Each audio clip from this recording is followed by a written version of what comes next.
오늘도 필립의 사연방을 찾아주신 구독자 여러분, 안녕하세요. 오늘도 여느 때처럼 재밌는 사연을 준비했는데요. 반전의 연속인 범죄 스릴러 영화 같은 이야기이니 꼭 끝까지 들어주시길 부탁드립니다. 수원에 사는 평범한 30대 유부녀이자 남편과 슬아의 쌍둥이 딸을 둔 아내이자 엄마입니다. 소개만 들으시면 행복하게 잘 사는 여자라고 판단이 드시겠죠? 네, 맞습니다. 지금은 아주 행복하게 잘 살고 있는 주부인데 자식을 낳기 전 더럽고 추악한 사건에 휘말려서 골이 빠지게 힘들었던 시간이 있었습니다. 지금부터 그 사연을 들려드릴게요. 저를 낳아주신 엄마는 제가 2살 무렵에 암 투병을 하시다가 세상을 떠나셨어요.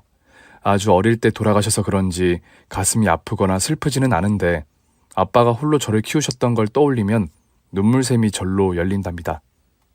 아빠는 저를 남부럽지 않게 키우시려고 고군분투하는 삶을 사셨어요. 이삿짐 센터 직원으로 일하셨는데 본업을 제외하고도 가구 배달과 에어컨 설치를 부업으로 하셨습니다. 몸이 2개라도 모자랄 정도로 바쁘게 일하신 아빠는 제가 학교에서 운동회를 하거나 졸업과 입학식 같은 날에도 꼭 찾아와 주셨어요. 하고 싶은 거 다 시켜주시며 엄마의 빈자리를 가득 메워주셨죠. 그래서 전 한 번도 엄마가 필요하다고 느낀 적이 없었습니다.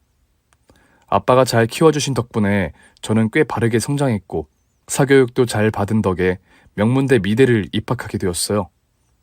그림 그리는 게 유일한 특기라서 졸업 후에도 그림 그리며 살 줄 알았는데 현실의 벽에 부딪히며 화가의 꿈을 접었습니다. 그래도 그림과 관련된 일을 할 수 있어서 좋게 마음을 먹고 미대 입시학원에 선생님으로 취직을 해서 학생들을 가르치게 되었어요. 아이들 그림을 봐주며 틈틈이 저만의 그림을 그리며 꿈의 갈증을 풀면서 살았네요. 그렇게 평범한 사람으로 일하고 있었는데 학원 화실에만 박혀 지내는 걸 안쓰럽게 본 동료 선생님이 소개팅을 제안해 주셨습니다. 나이도 찰 만큼 찼고 연애한 지도 꽤 오래되어서 가벼운 마음으로 소개 자리에 나갔는데 그를 보고 깜짝 놀랐답니다. 모델처럼 훤칠하고 영화배우처럼 잘생긴 남자가 등장해서 소개팅이라기보단 신기한 구경을 하러 나온 기분이었어요.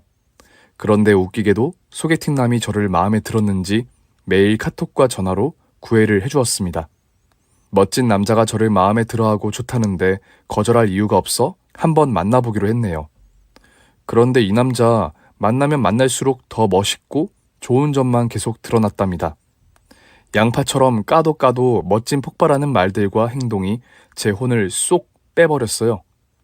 그래서 저희는 열렬히 사랑을 했고 결혼 정년기까지 만남을 이어갔습니다. 33살에 그가 결혼하자고 프로포즈를 했을 땐 세상을 다 가진 부자가 된 기분이었어요. 가장 멋진 남자가 저와 평생을 함께하고 싶다는데 이게 무슨 복인가 싶었죠. 여하튼 사랑하는 마음 하나로 저희는 결혼을 결정했고 곧 서로의 부모님을 찾아가 인사를 드렸습니다. 저희 아빠는 평생을 저를 위해 사셨던 분이라 예비 남편을 보시자마자 귀엽게 화를 내셨답니다. 자네가 내 딸의 마음을 빼앗은 놈인가? 이런 제길, 왜 이렇게 잘생기고 멋있는 거야? 또 대기업 다니는 수재라고 흠잡을 데가 없는 녀석을 데리고 와서 반대를 못하겠잖아. 예, 아버님. 지수랑 결혼하기로 한 독고진이라고 합니다. 그래, 독고군. 내 딸 지수가 사람 보는 눈이 워낙 정확하니 반대는 하지 않겠네. 그런데 내 딸을 울렸다간 자네에게 뚫려있는 구멍이라는 모든 구멍에서 피눈물을 흘리게 될 거야. 알았나? 예, 아버님. 명심하겠습니다. 절대 지수를 울리지 않고 행복하게 해주겠습니다. 박력까지 있구만. 지수, 넌 어디서 이렇게 잘난 놈을 꼬셔온 거야? 성격까지 좋은 것 같아 시비도 걸지 못하겠잖아. 아빠는 예전부터 농담으로 저에게 시집가지 말고 당신의 옆에서 평생 같이 살자고 하셨던 분이셨어요. 그런데 완벽한 남편을 데리고 가니 마음에 드셔서 기쁜 마음으로 허락을 해주셨습니다. 그렇게 친정에 인사를 드리고 며칠 뒤에 시댁에 처음 찾아가게 되었어요. 남편이 다들 저를 좋아할 게 분명하다며 세뇌를 시켜서 긴장을 풀고 시부모님을 만나 뵈었습니다. 시아버지는 저를 처음 보시자마자 친정아빠와 비슷한 푸근한 미소로 맞아주셨어요. 아이고, 우리 진이가 만나는 색시가 오셨구만. 듣던 대로 아주 예쁘고 참하게 생겼네. 아버님 감사해요. 그리고 오빠가 누굴 닮아 잘생기고 멋진가 했더니 아버님을 쏙 빼닮았어요. 그래. 아들놈이 내 젊은 시절하고 많이 닮긴 했지. 어쨌든 한 식구가 될 사람이 이렇게 찾아와 주니 기분이 좋네. 지수형 덕분에 집안이 환해지기도 하고 말이야. 에? 시아버지와 칭찬을 주고받으며 인사를 나누자 시어머니가 앞치마를 걸친 채 거실로 나오셨습니다. 예쁘긴 뭐가 예뻐. 내 아들이 훨씬 아깝구만. 하여튼 당신은 입 바른 소리를 잘한다니까. 어서 와요. 내가 말 놔도 되지? 그럼요, 어머님. 편하게 대해주세요. 혹시 음식 준비 중이면 제가 도와드릴까요? 나대는 성격인가 봐. 아니면 내가 개념 없이 우리 집에 처음 온 사람을 주방으로 데려가 일을 시킬 사람으로 보이나? 처음부터 톡 쏘는 듯한 말씀을 하신 시어머니는 저에게 근심을 주시고 주방으로 들어가 식사 준비를 하셨답니다. 이윽고 네 사람이 모여 식탁 앞에 앉아 식사를 시작했는데 시어머니의 눈치가 보여서 잘 들어가지 않더라고요. 이를 눈치챈 시아버지가 긴장을 풀고 편하게 먹으라고 배려를 해주셨습니다. 편하게 먹어, 지수야. 우리가 안 잡아 먹으니까 겁내지 말라고. 이런 자리가 편하면 쓰나 적당히 어려워해야지. 당신은 왜 며느리 될 사람을 견제하고 그래? 세기가 예뻐서 그러는 거야? 예뻐봤자 얼마나 예쁘다고 그렇게 띄우는 거야? 나도 저 나이 때는 수원 바닥에서 날렸거든? 당신 만나기 전에 나한테 들이대던 남자가 한 트럭은 된다고. 어련하시겠어요. 알았으니까 표정 좀 풀지 그래. 당신 얼굴이 며느리를 불편하게 하잖아. 시아버지가 제 편을 들어주시는 게 감사하긴 했지만 그런 말들 때문에 시어머니가 더 짜증이 나신 것 같아 보였습니다. 그렇게 어색하고 긴장한 채로 식사를 마치고 거실 소파에 앉아 과일을 앞에 두고 저에 대한 대화의 문을 열었어요. 호구조사와 학벌, 직업 등 묻는 말씀에 빠짐없이 대답을 해드렸더니 시아버지가 조금 안타까운 눈빛으로 말씀하셨습니다. 지수양, 아버지가 고생이 많으셨겠구만. 혼자 자식을 키우는 게 보통 힘든 일이 아닌데 말이야. 게다가 이렇게 예쁘고 훌륭하게 키우셨으니 정말 대단하시네. 네, 저는 아빠 덕분에 부족함 없이 잘 컸어요. 엄마의 빈자리를 한 번도 느껴본 적이 없을 정도죠. 그럼 아버님이 딸을 시집 보내는 게 많이 섭섭하시겠어? 그러자 남편이 친정에 가서 아빠가 딸 바보인 걸 확실하게 알게 되었다고 우스갯소리를 덧붙여 주었습니다. 시아버지는 그런 귀한 딸이 며느리가 된다는 것에 무척이나 행복하고 영광스러운 일이라고 좋은 말씀을 해주셨어요. 다들 하하호호 웃으며 재밌게 이야기를 나누는데 시어머니는 끝까지 불편한 표정을 지으셨습니다. 웃음이 가라앉을 때쯤 말씀을 시작하셨어요. 호래비 밑에서 큰 게 무슨 자랑이라고 미주알 고주알 떠드니? 옛날 같으면 호래미 자식은 거들떠 보지 않았다. 그리고 네 아빠가 고생을 많이 한 게 우리랑 무슨 상관이니? 그런 건 혼자 속에 담아두고 있는 거지 자랑하는 게 아니란 말이야. 아, 죄송해요. 아버님이 편하게 해주셔서 저도 모르게 시시콜콜 떠들었나 봐요. 제가 많이 수다스러웠죠? 죄송해요, 어머님. 됐다. 그리고 내 남편이 결혼을 허락하는 분위기로 몰아가는 것 같은데 내 생각은 다르다.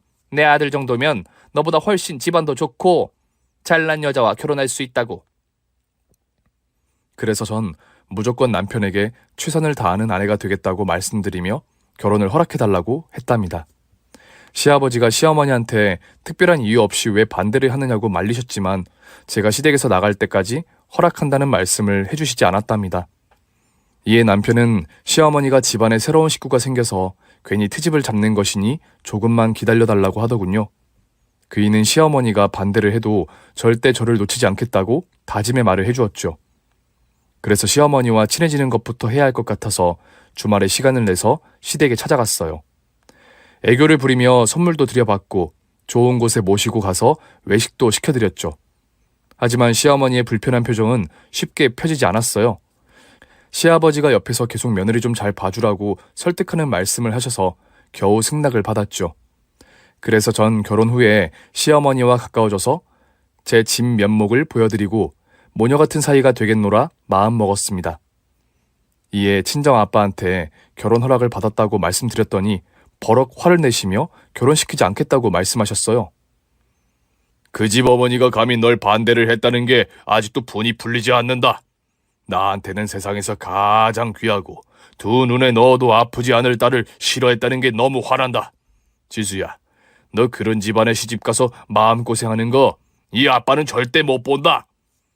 아빠, 처음이라 그런 거겠지. 원래 시어머니들은 자기 아들 장가 보낼 때 기강을 잡으려고 그런다고 하잖아. 그리고 시아버지가 옆에서 내 편을 들어주시니까 괜찮을 거야.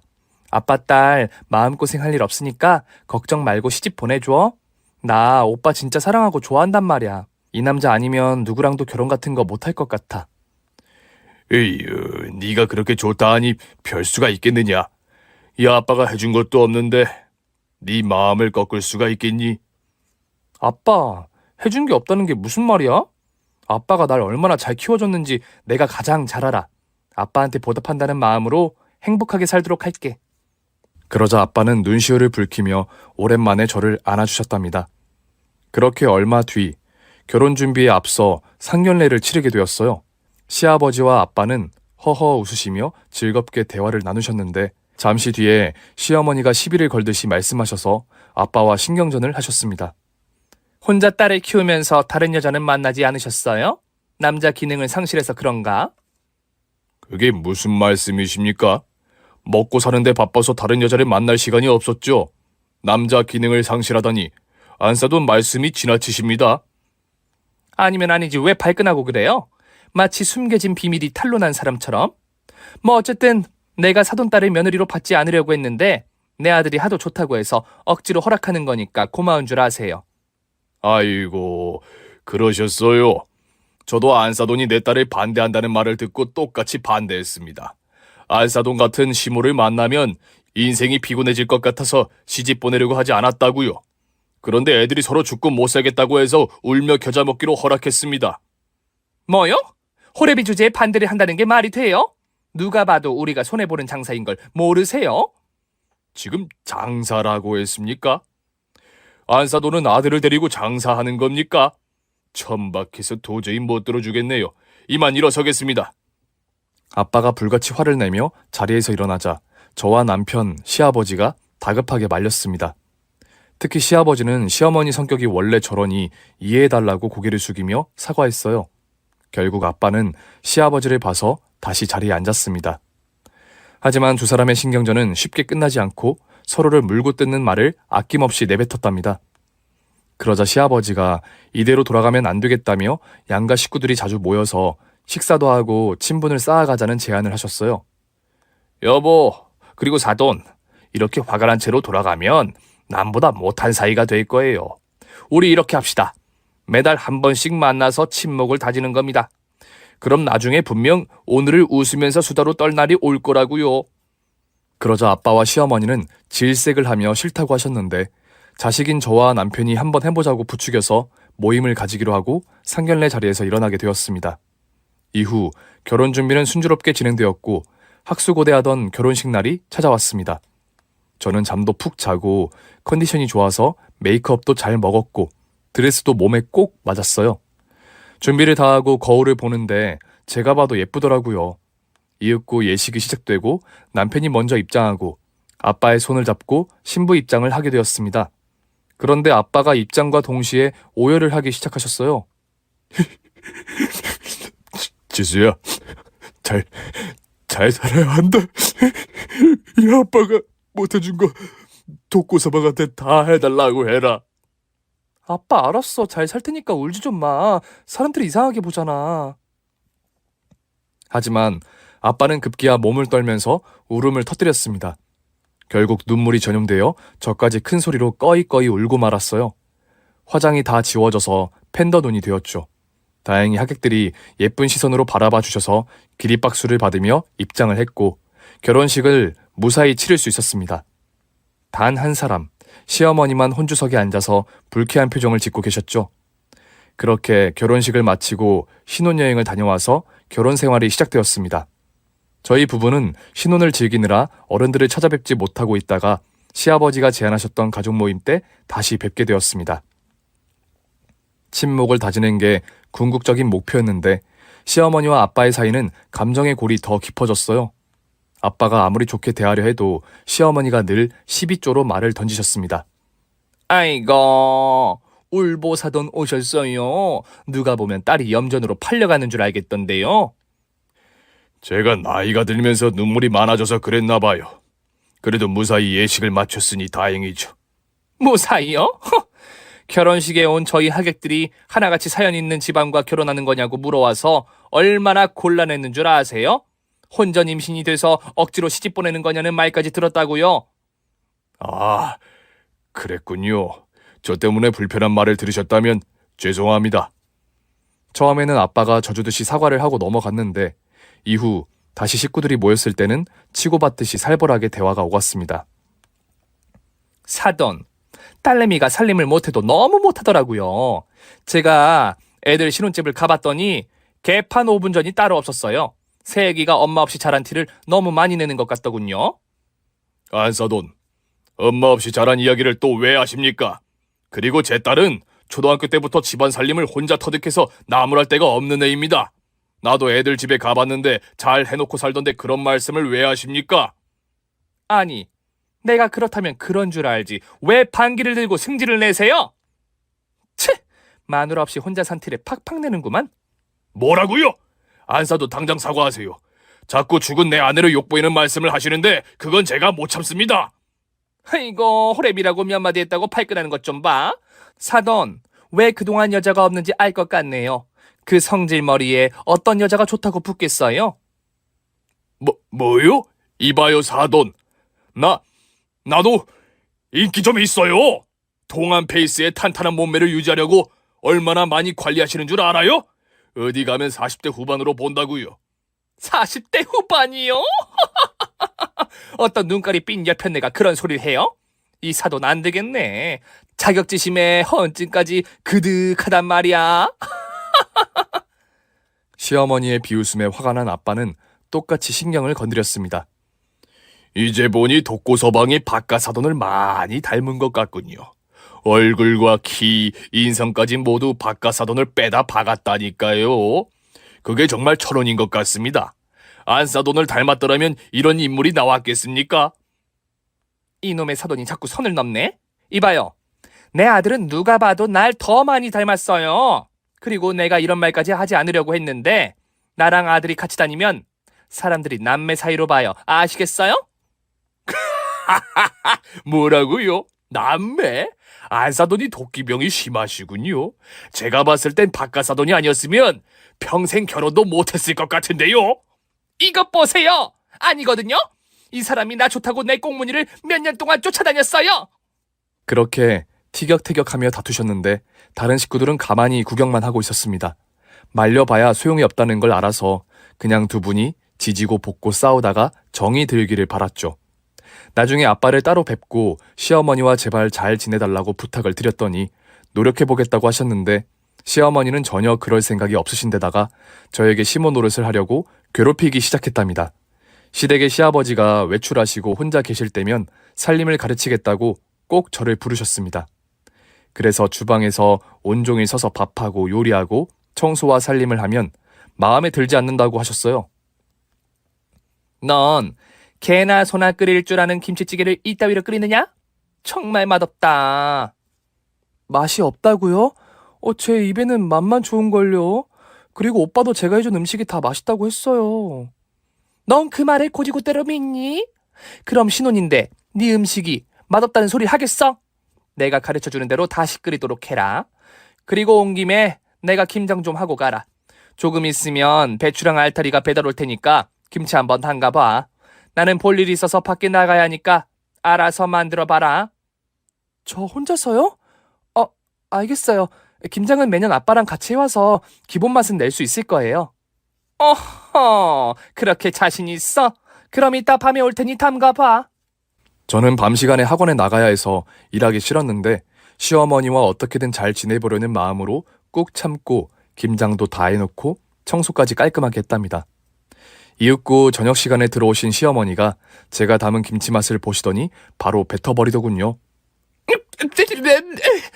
이게 뭐냐? 김치가 맞는 거야? 내 평생 이렇게 맛대가리 없는 김치는 처음이다. 너 평생 이따위 음식을 먹으면서 자란 거니? 이러니 네가 만든 음식들이 하나같이 맛이 없는 거야. 맛이 없다고요? 이상하다. 제 입에는 엄청 맛있거든요. 그럼 어머님, 조금 있다가 아버님 들어오시면 김치 맛을 봐달라고 하면 안 될까요? 그리고 오빠도 퇴근 시간이 다 됐으니까 이리로 오라고 했으니까 남자들 입맛을 물어봐요. 너 지금 내 말을 믿지 못하겠다는 거냐? 내가 맛이 없다면 그런 줄 알고 가르쳐 달라고 할 것이지 어디서 도전장을 내밀어? 제 말은 그게 아니라 객관적인 평가를 해보는 게 어떨까 싶어서 드린 말씀이었어요. 기분 상하셨으면 사과드릴게요, 어머님. 제가 그렇게 고개를 숙이고 사과를 드리는데 때마침 시아버지와 남편이 같이 들어왔습니다. 시아버지는 분위기를 눈치채고 시어머니한테 제발 좀 며느리를 그만 잡아먹으라고 하셨고, 남편은 저에게 다가와 등을 토닥이며 고생 많았고 자기가 모두 미안하다고 했어요. 그리곤 제가 담은 김치를 맛본 시아버지와 남편은 눈을 번쩍 뜨며 놀랐습니다. 아니,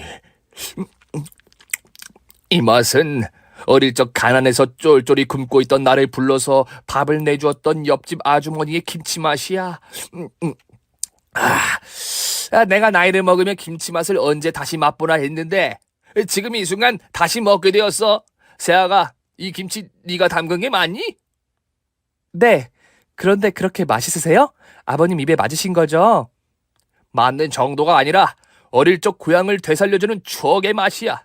세아가 너무 감동해서 눈물이 나올 것 같구나. 아들, 너는 어떠냐? 저도 너무 맛있어요. 엄마가 해주신 것만큼 맛있어요. 뭐야? 지금 둘 다 뭐라고 짓거리는 거야? 이 김치가 맛있다고? 아유, 아유, 이 똥입들. 이유가 어찌되었든 두 부자가 맛있게 드셔주니 혼자 고생한 보람이 있었습니다. 시어머니는 불만에 찬 얼굴로 저를 내려다보며 제 김치에는 젓가락도 대지 않으셨어요. 그래서 저는 심기를 건드리지 않으려고 조용히 앉아있다가 남편과 돌아갈 때 김치 한 통을 들고 갔답니다. 그이는 제가 만든 김치가 맛있었는지 사흘 만에 돈을 내고 시댁에 남겨져 있는 제 김치를 가져다 달라고 했어요. 그래서 다시 시댁에 찾아갔더니 시어머니 혼자 계셔서 조용히 김치만 가져가려고 했답니다. 어머님, 오빠가 김치를 아주 잘 먹네요. 벌써 다 먹어서 더 가져가려고 왔어요. 그거 냉장고에 있으니까 가져가라. 걔는 입맛이 어떻게 됐길래 그게 맛있다고 하니. 여하튼 알아서 찾아서 가져가라. 네, 어머님, 그럼 냉장고 좀 열게요. 최대한 예의 바르게 말씀드리고 김치를 찾아 콧노래를 부르며 꺼냈는데 냉장고 문을 닫고 뒤를 돌았더니 시어머니가 떡하니 서 계셨습니다. 콧노래가 절로 나오니? 이 시애미를 이겨먹으니까 좋아 죽는구만. 아니에요, 어머님. 제가 아무리 솜씨가 좋아봐야 어머님 발끝에도 미치지 못해요. 너 지금 나 비웃은 거니? 겉으로 나부를 떨면서 속으로 날 비웃고 있는 게 아니냔 말이야. 시어머니는 아직 기분이 풀리지 않으셨는지 화를 버럭 내셨어요. 그래서 저는 죄송하다고 연신 사과드리고 나가려고 했는데 시어머니가 김치통을 열더니 김치 한 덩이를 잡고 제 면상에 싸대기를 날렸습니다. 차갑고 따갑고 너무 매워서 눈을 뜨기조차 어려웠죠. 손을 더듬거리며 싱크대를 찾아 물을 틀고 눈을 씻는데 뒤에 있던 시모가 이번에는 제 머리채를 잡아챘습니다. 이년아, 네가 감히 날 능욕해? 그러고 콧노래까지 불러? 애미 뒤진년아! 어머님, 이거 놓으세요. 도대체 왜 이러시는 거예요? 제가 뭘 잘못했다고 이러시는 거냐고요?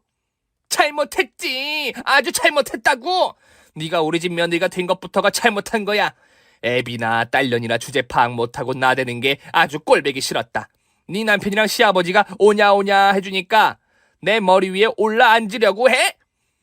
어머님, 제가 언제 어머님 머리 위에 앉으려고 했다는 거예요? 아무리 생각해도 잘못한 게 없다고요. 그만 놔주세요. 그러자 시어머니가 제 머리채를 잡은 채 바닥에 내동댕이를 쳤습니다. 야! 네 면상 보기 역겨우니까 내 집에서 당장 나가. 그리고 지금 있었던 일을 누군가에게 말했다간 진짜 가만 안 둘 줄 알아. 저는 조용히 화장실로 가서 쥐어뜯긴 머리를 정리하고 얼굴에 묻은 김치 양념을 닦아냈습니다. 그리고 눈물로 부어오른 눈을 차가운 물로 꾹꾹 눌러 붓기를 가라앉혔답니다. 김치통을 들고 시댁에서 나오는데 안방 문은 굳게 닫혀 있었어요. 제가 왜 이런 수모를 당해야 하는지 묻고 싶었지만 억지로 참고 나와버렸네요. 그날의 일은 비밀로 하고 넘어갔고 시어머니가 때때로 부르실 때마다 시아버지가 계신지 확인하고 시댁에 갔습니다. 또 이유 없이 김치 싸대기를 맞고 듣지 말아야 할 욕을 먹을까봐 두려웠기 때문이죠. 시어머니와 거리를 두고 몇 주의 시간을 보내고 겨우 김치 사건을 잊어가는데 어느 날 제가 보지 말아야 할 것을 보고 말았답니다. 제가 일하는 학원에서 퇴근하면 상가 뒤로 모텔들이 밀집해 있는 골목을 걸어와야 했는데 시어머니가 시아버지가 아닌 늙은 남자와 모텔로 들어가는 걸 보게 되었답니다. 저는 너무 놀라서 전봇대 뒤로 몸을 숨기고 본능에 따라 핸드폰 동영상을 켜고 두 사람이 모텔에 들어가는 걸 찍었어요. 이건 말 그대로 빼박 증거였죠. 순간 김치 싸대기와 돌아가신 엄마를 욕하고 아빠를 괄시하던 시어머니의 모습이 머리로 스쳐 지나가면서 저도 모르게 동영상을 시아버지께 전송하고 말았습니다. 그리고 모른 채 하고 남편과 집에서 지내고 있는데 시아버지께서 찾아오셨어요. 시어머니가 외도를 해서 이혼을 했다는 걸 알리셨답니다. 진아, 그리고 세아가 너희 둘한테는 부끄럽지만 네 애미랑 이혼했다. 이유는 너희 둘 다 알지? 아버님, 이게 모두 저 때문에 일어난 일 같아서 너무 죄송한 마음이에요. 아니다. 너 아니었으면 계속 바보처럼 모르고 살았을 게야. 네 시애미가 바람을 피운 게 무려 3년이 넘었단다. 맨날 대낮에 친구들 만나러 간다고 하고 남자랑 모텔에서 그 짓거리를 해왔더라고. 니들 보기에 민망해 죽겠다. 아버지 괜찮으세요? 저도 이번 일로 충격을 받았는데 아버지는 오죽하시겠어요. 이게 다 따지고 보면 내 탓이야. 네 엄마한테 더 많은 관심을 주었더라면 이런 일이 생기지 않았을지도 모르지. 여하튼 너희가 따로 엄마를 만나도 난 상관하지 않을 테니 내 눈치 보는 일은 없도록 하거라. 시아버지는 시어머니를 욕하기는커녕 당신을 탓하시고 시어머니를 버리지 말라는 듯이 말씀하셨습니다. 하지만 남편은 시어머니 행동이 이해도 안 되고 화가 난다면서 언제까지일지 모르지만 당분간은 시어머니를 보지 않겠다고 하더군요. 그래서 저도 덩달아 시어머니께 따로 연락을 드리지 않고 지냈죠. 그런데 이혼하신 지 얼마 지나지 않아 시어머니가 제게 일하는 학원 앞에 찾아오셨습니다. 멀리서부터 사악한 표정을 지으며 달려오시는데 너무 무서워서 도로 학원 건물로 들어갔답니다. 그러자 악을 쓰며 소리를 질렀어요. 너, 이년! 당장 내려오지 못해! 니년 때문에 내 인생이 초전박살났어. 어떻게 책임질 거야? 어머님 죄송해요. 하지만 아버님이 진실을 알 권리가 있다는 판단이 들어서 동영상을 보내드렸어요. 권리 같은 소리 하고 있네. 나한테 한 대 얻어맞았다고 날 엿먹인 거잖아. 당장 내려와! 저는 또 머리채를 잡히고 맞을까봐 경비 아저씨를 불렀습니다. 아저씨 도와주세요. 저 아주머니가 절 때리려고 해요. 뭐? 아줌마? 애미 돼지년이 돌아버렸나 시애미를 그따위로 불러? 너 오늘 내 손에 죽을 준비해라. 당장 내려와! 그렇게 악을 쓰며 달려드는데 경비 아저씨가 시어머니 팔을 꺾고 경찰을 부르겠다고 으름장을 놓자 그제야 발걸음을 돌리셨어요.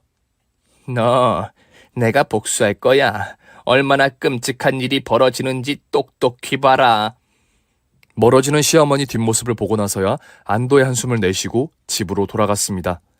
그리고 어떤 복수가 찾아올지 모르고 몇 주의 시간을 보냈어요.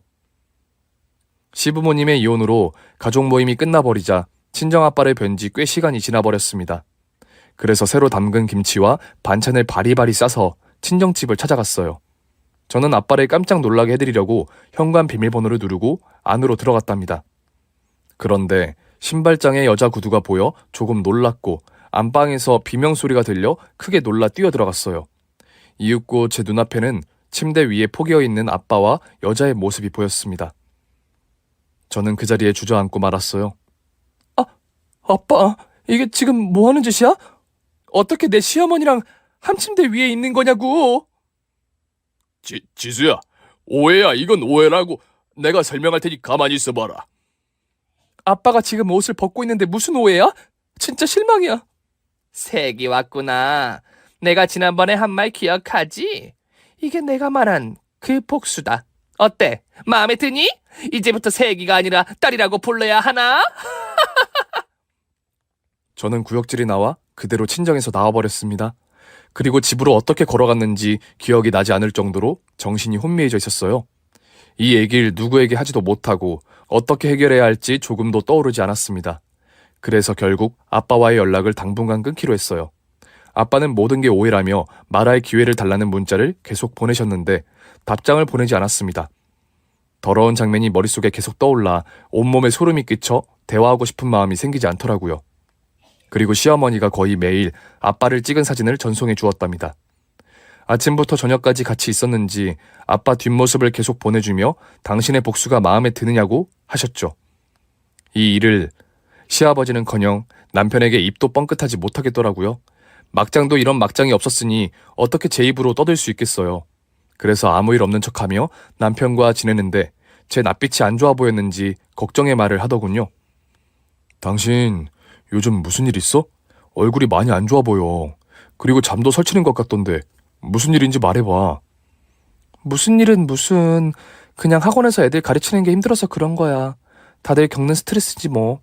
쉬엄쉬엄 해. 아니면 당분간 학원을 쉬든가. 아니야, 난 괜찮으니까 괜한 걱정하지 마. 당신이 그렇다면 알겠어. 그런데 자기야, 우리 장인어른 뵌 지 꽤 되지 않았어? 이번 주에 찾아뵐까? 그 말에 저는 화들짝 놀라 안 된다고 소리쳤습니다. 안 돼! 왜?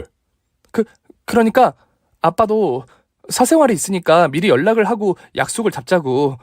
아마 이번 주는 바빠서 못 뵐 거야. 다음에 뵈러 가자. 겨우 당황한 모습을 숨기고 친정에 갈 상황을 막았습니다. 거의 한 달 동안 아빠와 연락하지 않고 지내고 있었는데 아빠한테 진지하게 문자 한 통이 와 있었습니다. 지수야, 내가 마지막으로 할 말이 있으니 꼭 집에 들러라. 그 문자를 한참 동안 바라보다가 피하는 것만이 해답이 아니라는 걸 깨닫고 친정에 찾아가기로 했답니다. 오후 시간에 학원에 출근하기 전 친정으로 향했어요. 아파트 단지에 들어서고 엘리베이터를 타고 올라가며 두 손에 땀을 여러 차례 닦아내고 겨우 올라갔죠. 그리고 복도를 따라 걷다가 친정 현관 앞에 다다랐는데 문을 두드리며 아빠를 부르는 시어머니 모습이 보였습니다. 창식 씨, 문 좀 열어봐요. 왜 허락도 없이 비번을 바꾼 거예요? 당장 문 열어요. 어머님 여기서 뭐 하세요? 시어머니는 당황한 얼굴로 대답했습니다.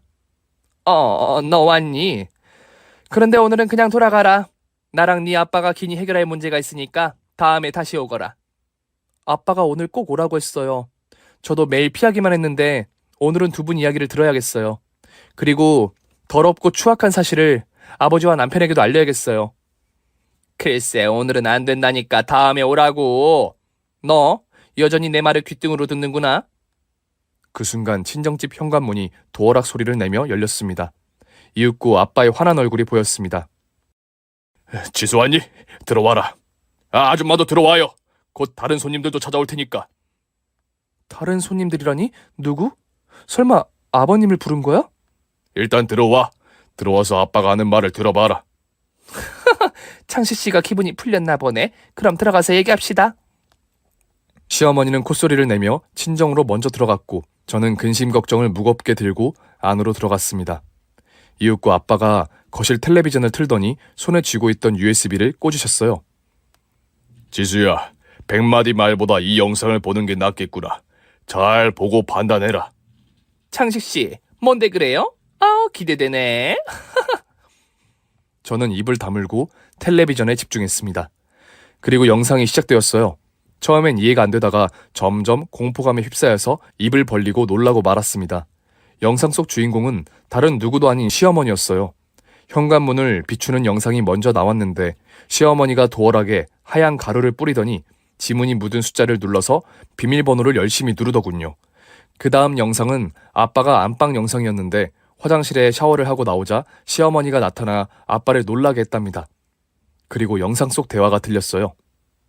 이것 보세요, 안사돈. 또 어떻게 들어왔어요? 비밀번호를 바꿨는데 어떻게 알고 들어왔냐고요? 창식 씨, 당신도 날 좋아하잖아요. 언제까지 마음을 숨길 거예요? 이리 와봐요. 내가 물기를 닦아줄 테니까. 이 미친 여자야! 지난번에 내 딸이 이 광경을 보고 오해를 하고 나랑 연락을 하지 않고 있어. 그때 내가 경고했지. 또 이러면 경찰에 신고하겠다고. 왜 이러실까? 날 경찰에 신고하면 당신 딸에게 좋을까? 아마 동네방네에 소문이 나서 얼굴을 들고 살 수 없을걸? 도대체 이러는 이유가 뭐야? 나를 그렇게 싫어하던 사람이 왜 자꾸 스토커 짓을 하냐고? 나도 처음엔 당신 딸한테 복수할 마음으로 시작했는데 이제는 내 마음이 창식 씨 당신을 향해 있어. 브레이크가 고장난 자동차처럼 멈추지 못하겠다고. 그러니까 당신과 나 사귀어 봅시다. 내가 귀여워해 줄 테니까 이리 와봐. 영상 속 아빠는 거부의 손짓을 계속하는데 시어머니는 아랑곳하지 않고 아빠의 엉덩이를 툭툭 건드리고 가까이 들이대더라고요. 이에 아빠가 반사적으로 시어머니를 밀어버리고 현관 밖으로 쫓아냈습니다. 아빠는 저에게 피해가 갈까봐 경찰을 부르지도 못하고 비밀번호만 바꾸면서 공포에 떨고 계셨던 거예요. 모든 진실을 알게 된 저는 옆에 있는 시어머니를 쏘아보았는데 잘못한 걸 모르고 있는 눈치였습니다. 이게 뭐 어떻다는 거예요, 창식 씨? 나나 당신이나 싱글이니까 잘 해보자고 퇴쉬를 하는 거 아니에요. 그러니까 사귀어 봅시다. 세아가, 네 생각은 어떠니? 어머님, 진짜 무서운 분이셨군요. 스토킹에 성추행까지 우리 아빠를 이렇게 괴롭히고 무사할 것 같아요? 저 가만히 있지 않을 거예요. 당장 경찰서에 신고하러 가겠어요. 예, 오버하지 마라. 지금 네 아빠도 날 좋아하고 있어. 귀엽게 튕기고 있는 게 네 눈에는 보이지 않는 거냐? 그러자 아빠가 분노의 목소리를 높였습니다. 이미 오늘 오전에 경찰서에 다녀왔다. 이 증거 영상도 다 제출했고 담당 형사를 만나고 왔다고. 곧 있으면 이 집에 올 거야. 이 미친 여자를 잡으러 말이야. 뭐가 어째? 날 신고했다고? 창식 씨, 날 사랑하잖아. 나한테 분명 사랑의 눈빛이 보냈잖아. 어떻게 나한테 이럴 수 있어? 그 순간 현관문을 두드리는 소리가 들려왔고 제가 벌떡 일어나 달려가려고 했어요. 하지만 시어머니가 제 머리채를 잡아채고 다른 손으로는 아빠의 다리를 잡고 현관문을 열지 못하게 했습니다. 안 돼! 문 열지 마! 이것들이 쌍으로 날 연맥여! 니들이 이러고도 무사할 것 같아! 오늘 너희 부녀 죽고 나도 죽을 거야! 이거 놓으세요! 아! 지수야, 조금만 참아라. 내가 문을 열게. 아빠는 손으로 시모의 따귀를 세게 날려 뒤로 자빠지게 했습니다. 이에 아빠 다리를 잡고 있던 손이 풀렸고 곧 현관문을 열었답니다. 형사 둘이 다급하게 들어와 제 머리채를 잡고 있는 시어머니의 손목을 잡아 비틀고 떼주었어요. 내 인생 망친 너희 둘 절대 가만두지 않을 거야! 깊이 있고 복수를 하고 말 거야! 형사들은 시어머니의 팔을 꺾고 쇠고랑을 채웠습니다. 그리고 발광하는 시모를 억지로 끌고 친정에서 나갔어요. 저는 아빠한테 먼저 오해한 것에 죄송하다고 사과드렸습니다. 아빠 또한 진작 사실을 말하지 못해 후회가 되고 미안하다고 하셨고요. 아빠 미안해. 내가 아빠를 믿었어야 했는데. 아니야. 저 미친 여자를 봐라. 너한테 무슨 짓이라도 할 것 같아서 그냥 나를 괴롭히게 두는 게 좋다고 생각했다. 그리고 신고하면 소문이 나서 너랑 독고 서방이 곤란하게 될까봐 발만 동동 구르고 있었지. 그동안 진짜 무서웠겠다. 어떻게 도어락에 밀가루를 뿌려서 비밀번호를 누르고 들어오지? 진짜 제정신이 아닌 것 같아. 이제 와서 하는 말이지만 진짜 오금이 저렸다. 너를 생각해서 그만둘 때까지 참으려고 했는데 더는 안 되겠다 싶어서 신고를 결심했어. 그렇게 아빠와의 오해를 모두 풀게 되었고 곧 시아버지와 남편을 한 곳에 불러 그동안 시어머니가 한 짓을 일러주었습니다. 시아버지는 경악하며 잠시 쓰러지셨고 남편은 고개만 절레절레 흔들며 한숨만 연거푸 쉬었네요. 시어머니는 경찰 조사를 마치고 검찰로 사건이 송치되었습니다. 스토킹과 성추행, 무단 침입, 불안감 조성 등등 수많은 죄로 실형을 선고받고 감옥에 들어갔어요. 법원에서 본 시어머니는 광년이라는 말이 어울릴 만큼 제정신으로 보이지 않았습니다. 판사님에게 좋아하는 남자한테 대시 좀 했다고 감옥에 보내느냐며 목에 핏대를 세우고 대들다가 법정 모욕죄까지 추가되었어요. 그렇게 시어머니는 시궁창 속에 처박히는 것으로 끝이 났습니다. 끔찍한 사건이 지나가고 몇 달 뒤부터는 좋은 소식이 찾아왔어요. 남편이 승진을 하고 제가 쌍둥이를 임신했답니다. 그리고 친정 아빠한테 진짜로 좋은 여자분이 생겨서 겹경사를 맞았네요. 시아버지는 여자 만날 기회가 있긴 하지만 마음이 내키지 않으시다며 혼자 사시겠다고 하셨고요. 다행히 제가 쌍둥이 딸을 낳게 되자 시아버지가 바쁜 삶을 살게 되셨어요. 저와 육아를 번갈아 하면서 하고 계시거든요. 아이들은 제 품을 좋아하기도 하지만 시아버지 품을 좋아해서 시댁에서 재우고 오는 날이 자주 있답니다. 제 지난 사건을 적다 보니 두 팔에 닭살이 여러 번 돋았네요. 사연을 들어주신 여러분도 마찬가지겠죠? 저의 범죄 스릴러 사연은 여기서 마무리해야겠어요. 재밌게 들어주셨으리라 믿고 이만 마침표를 찍겠습니다. 제 사연을 들어주셔서 진심으로 감사드립니다. 오늘의 사연이 재밌고 짜릿하셨다면 구독과 좋아요를 잊지 마세요. 저는 다음 시간에 오늘보다 더 재밌는 이야기를 가지고 찾아오겠습니다. 그럼 안녕히 계세요.